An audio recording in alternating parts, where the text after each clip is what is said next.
Olá, nerds, geeks e afins, estamos todos aqui endividados para conferirmos a série de maior sucesso da Netflix, Round 6. 돈이 없으세요? 돈이... 그럼 몸으로 때우시면 됩니다. 몸으로요? 내 뭐야? 야만대 10만원 까드립니다. 한 판 더 해. Pois bem, pessoal, vamos fazer uma análise aqui da série, não no geral, não vamos analisar toda a temporada inteiramente. Não, vamos fazer capítulo a capítulo, ou seja, para os 9 episódios dessa série, vamos fazer uma análise individual, ou seja, a cada novo dia eu venho com um novo vídeo aqui e faço a resenha do respectivo episódio. Portanto, serão 9 dias seguidos e depois mais um 10º para a gente aí sim fazer uma análise geral da série, que está, como eu disse na abertura, fazendo um grande sucesso. Aliás, parece que é um sucesso absoluto da Netflix em todos os tempos. Simplesmente uma série que bombou, não por causa de hype colocado pela empresa, muito pelo contrário, foi de boca a boca que o burburinho foi crescendo por todo o mundo e não tem país que a série não esteja em primeiro lugar. Praticamente todos os países ela está lá no topo. Simplesmente porque a série ela funciona e vamos considerar aqui no primeiro episódio e na primeira análise ela funciona sem a gente saber o que vai vir depois. Ela funciona na sua abertura. Ela instiga quem está assistindo a entender que diabos vai acontecer com esse pessoal.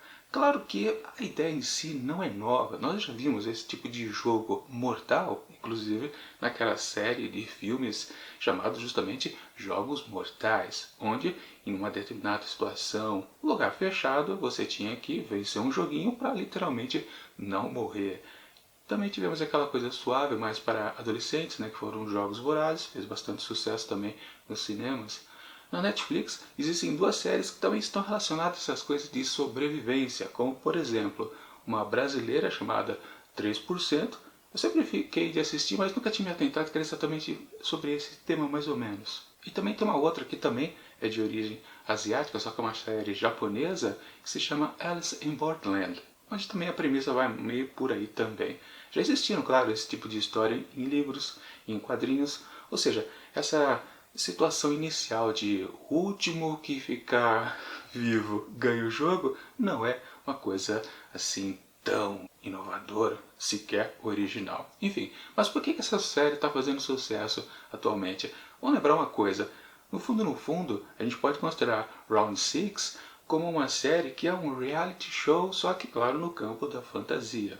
O esquema é praticamente o mesmo, é como se a gente estivesse assistindo um Big Brother e estamos acompanhando. O último que sobrar leva a bolada. Só que, claro, nos reality shows tipo Big Brother e os tantos e tantos derivados, você não precisa morrer, né?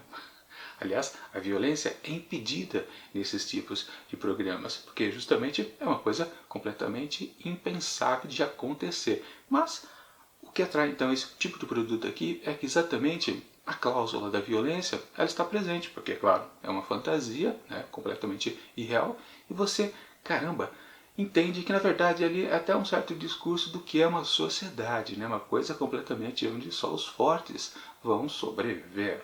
Claro que também nesse tipo de jogo está embutido não só a força física, está embutido também a perspicácia, a astúcia em vencer os desafios. No caso aqui do primeiro joguinho aqui, talvez não tenha sido muito necessário doses de muita inteligência, ou será que já tem logo de cara? Não é porque é um joguinho infantil que o negócio fica diferente de ser uma coisa super complexa. Não, preciso pensar bastante, né? Ter um QI elevado.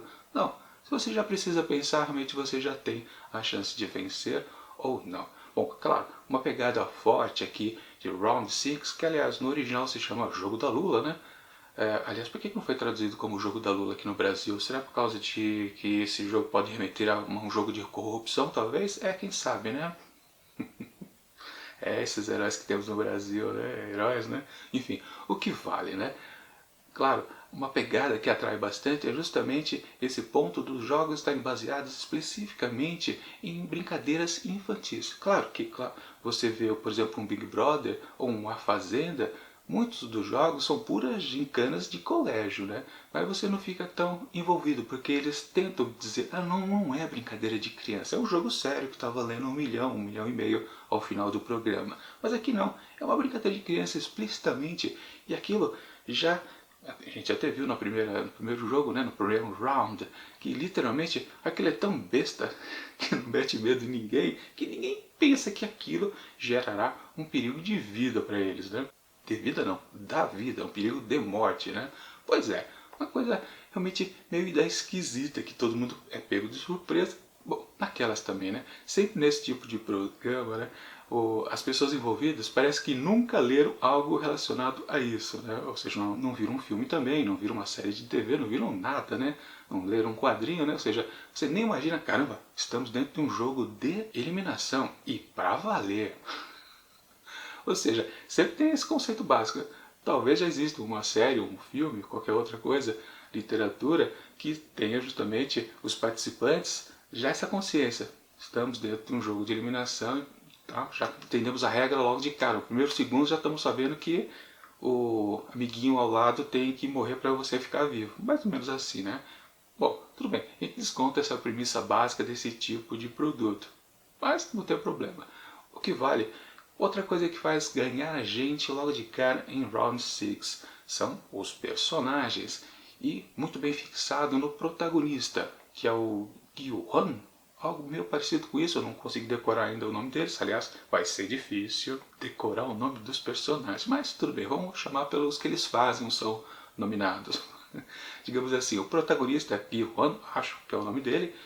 Metade do episódio tem exatamente 1 hora praticamente. Metade dele, os primeiros 30 minutos, é dedicado completamente a explorar a personalidade do protagonista. E ele é completamente já oferecido pra gente como um belo de um perdedor. No comecinho, nos primeiros minutos, a gente pensa que ele é um mau caráter, mas depois a gente vai percebendo, por exemplo, né, que ele gosta da filha, depois ele dá comida ao gatinho. É. Ele engana a mãe no começo, a pobre velhinha? Sim, mas é aquela coisa da gente ser surpreendido. E é exatamente nesse ponto que a gente vai se afeiçoando a esse perdedor completo, né? Merecido, talvez, né? Que, não, vamos dar uma chance para ele. E quando a gente se vê envolvido com ele, dentro já do jogo, do Batata Frita 1, 2, 3, a gente já está torcendo para ele. Por quê? Porque ficamos meia hora acompanhando a vida dele, a vida desgraçada dele, e já se afeiçoando. A gente está torcendo para ele. E sabemos que ele é um baita de um perdedor, ou seja, ele pode perder facilmente aquele jogo. Tanto que, né, ele é ajudado de inúmeras maneiras ali nesta primeira partida. Aliás, é quase um espanto que ele não tenha morrido logo de cara. Bom, só não morreu com certeza porque ele não estava na linha de frente do olhar lá da boneca. Se tivesse, ele já teria sido abatido logo de cara, porque demora, né? Primeiro que o amigo dele de infância dá a dica, né? Ele precisa sair dali porque quando acabar o tempo, ó, já era. Pode se esconder atrás de alguém. Depois tem a literal salvação daquele outro personagem que apareceu de relance, né? Mas ele segurou exatamente o Gyu-hwan, que ia cair no chão, ou seja, ia ser morto no instante seguinte, mas ele ficou pendurado a poucos metros, né, de vencerem o desafio. Ou seja, ele é um herói completamente falível, não dá para confiar nele, pode morrer a qualquer momento. Acho que só não vai porque acho que a série não é desse tipo que mata os seus personagens principais, né? Seria muito interessante se isso acontecesse também. Acho que não tem desse gênero nenhum filme ou outro tipo de obra que trabalhe desse ponto, exatamente a expectativa de quem está acompanhando a obra. Ou seja, o protagonista pode morrer. Bom, digamos que não é um Game of Thrones por aqui. Então, basicamente, quem se tornar personagem principal nessa série vai sobreviver durante um pouquinho mais de episódios. Não diria até o fim, né? Talvez praticamente só o protagonista mesmo, e olhe lá, né? Mas enfim, uma coisa que me surpreendeu já nesse primeiro jogo é que praticamente morreu todo mundo, né? De 456, aliás, porque esse número, né? Bom, acho que é só uma sequência mesmo da primeira brincadeira, né? Batata frita, 1, 2, 3, 4, 5, 6. Acho que o número foi meio colocado a partir daí, ou talvez tenha uma explicação futuramente. Se tiver, melhor ainda. Enfim, quase todo mundo morreu ali, né? Quanto tem sobrando? Sei lá, uns 20, 30, 40, 50? 50 acho que é muito que sobrou, porque praticamente todo mundo ali, ó, foi eliminado por completo, sem chance de escapatória.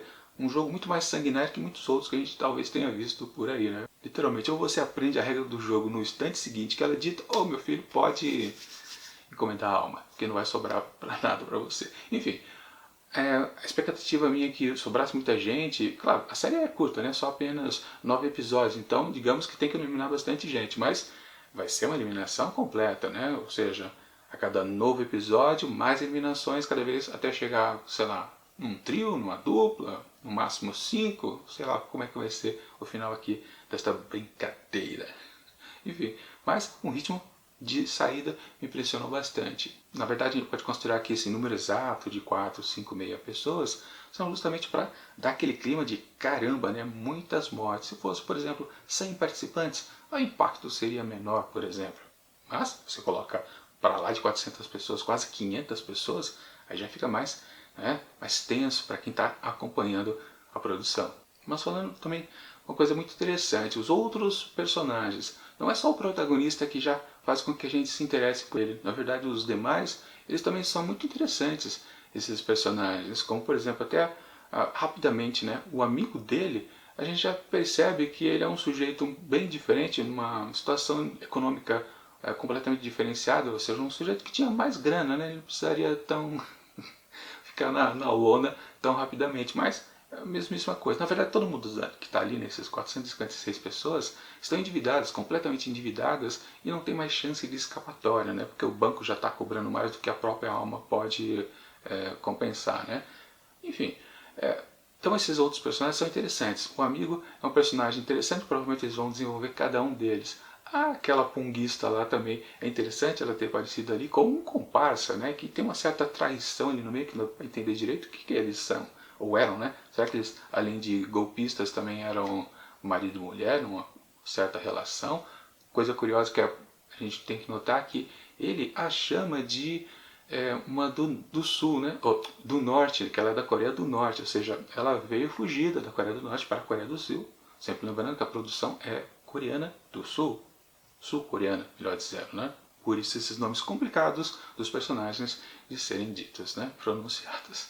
Enfim, assim, outro personagem também sensacional, que é o do velhinho, o 001, né? Que é o cidadão que, o primeiro que saca, caramba, é só andar devagarzinho aqui no ritmo, parar antes da boneca começar a virar a cabeça que eu fico vivo. Ou seja, é o que eu falei no comecinho, né? Não precisa ter um QI elevado, ser super esperto, não ter força, vigor físico. Não, você pode ser um velhinho, né? Que não precisa ser completamente inteligente ali. Ele estava ganhando o jogo, né? Eu pensei que ele ia chegar na frente, mas depois ele chegou, depois de muita gente, que depois o pessoal, saquei como é que é, né? E saiu correndo. E também é curioso, né? Porque mesmo depois que todo mundo já entendeu a regra básica e simples, né? Muita gente ainda morreu ali. O que é bastante interessante, e também dá mais tensão ainda para o episódio ficar completamente naquele formato de não tem escapatória. Eu tenho que ver os demais capítulos dessa obra para saber como é que tudo vai terminar. Bom, e antes de encerrar, a gente precisa falar dos vilões, porque sempre nesse tipo de produto também são muito interessantes de serem acompanhados. Claro, às vezes eles estão relacionados às pessoas que estão sendo vítimas dos jogos mortais, macabros. Às vezes são apenas tiranos, o que serão exatamente no caso aqui. Detentores também de poderio econômico, pode ser também, né? Bom, aqui temos primeiro o aliciador de todos eles, né? Parece que é o mesmo sujeito e aquele que fala inicialmente lá para o grupo todo reunido das 456 pessoas. É um sujeito interessante, bem-humorado, mas, claro, ele não é o líder, né? Porque aparece aquele sujeito com a máscara que entra naquele elevador, essa identificação por scanner da máscara, o que já dá um indício, um pequeno spoiler do que pode acontecer lá pra frente, né? Alguém vai usar, algum talvez participante do jogo vai conseguir usar aquela máscara para invadir a sala de controle, talvez, de toda a brincadeira. E sim, o grande chefão por lá é um sujeito que fica de boa ali no seu sofá, vendo aquela TV de enormes polegadas, bebendo um uísque e vendo todo mundo morrer à sua frente. Um sadismo completo por ali, né? Ou seja, mas qual é a pegada? Porque também deve ter alguma coisa interessante para o vilão. Não deve ser só um sujeito que vou deixar um monte de gente morrer ali na minha frente e depois dou uma bolada de grana para eles. Deve ter algum sentido, talvez uma crítica social, quem sabe uma crítica política, Vamos ver como é que a série vai se desdobrar. Será muito interessante, com certeza, porque a série também, levando em consideração aquelas outras que eu citei que já existiam como base, a gente tem que levar em questão que se passa numa perfeita realidade. Não tem nada que destoe de um universo que a gente conhece, ou seja, não tem reinos diferentes que estão brigando, cidades utópicas, distópicas, que seja, não é uma coisa no futuro, é algo no presente, não tem nada que remeta a um desvio de uma realidade. Ou seja, as explicações então do porquê que esse cidadão aí, que aliás faz o jogo dentro de uma ilha, né? Parece uma ilha vulcânica, né? Que está meio que interessante, perdido lá no mar, completamente isolado do mundo, né? Por que ele faz tudo isso? A explicação acho que vai ser boa também, coerente, claro, com o nosso mundo. Nesse ponto eu realmente estou muito curioso para ver o que a série vai fazer. Quem sabe até a própria personalidade do vilão em si seja também algo para se pensar numa certa boa conclusão da história e quem sabe a continuação dela, né? Porque, vamos logo dizer, né? Essa série aqui foi planejada como de uma temporada apenas, ou seja, não é uma temporada, né? É uma grande minissérie, digamos assim. Mas o sucesso é tão retumbante que talvez o autor do produto tenha que repensar e tirar da cartola talvez uma solução para continuar a história, né? Porque a gente não sabe como é que ela termina. Vai que ela tem um fecho muito específico, tá todo mundo cobrando uma segunda temporada e não há como, né? Que acontece muito isso às vezes, né? As pessoas não se tocam. Caramba, a história tem um começo, meio e fim tão redondinho que se você tentar continuar, você fatalmente estraga o que você ofereceu de início. Aí você é obrigado a esquecer que existe uma segunda, terceira, quarta, quinta temporada porque é uma bela de uma baboseira, encheção de linguiça, né? E só se lembrar do primeiro produto, né? Às vezes, uma obra ela fica boa e eternamente ótima porque ela nunca foi continuada, nunca se tentou ganhar uns cascalho a mais em cima dela, mas é óbvio que a Netflix vai querer fazer isso, né? Principalmente se ela tiver um contrato ali que ela pode, tipo, olha, autor, você não quer fazer uma continuidade? Não tem problema, você vendeu já sua alma para mim e eu posso fazer a continuação contratando outras pessoas, simplesmente isso. Pode ser outra situação também, não precisa ser os mesmos personagens, não sabemos como a série termina ainda, eu estou acompanhando capítulo a capítulo, não vi ela inteira ainda para começar a fazer as resenhas. Vou assistir um episódio e aí faço a resenha diariamente por aqui. Portanto, então, solucionando o mistério aqui de por que ela funciona, essa série. Porque o primeiro episódio é sensacional, muito bem escrito, faz com que a gente goste dos seus personagens, mantém tanto o mistério quanto a violência numa dose muito boa e não tenho o que reclamar desse primeiro episódio. Portanto, para ele, eu digo que ele merece a nota máxima, 5 asteriscos. E vamos ver se ela continua nessa pegada até o final. É isso.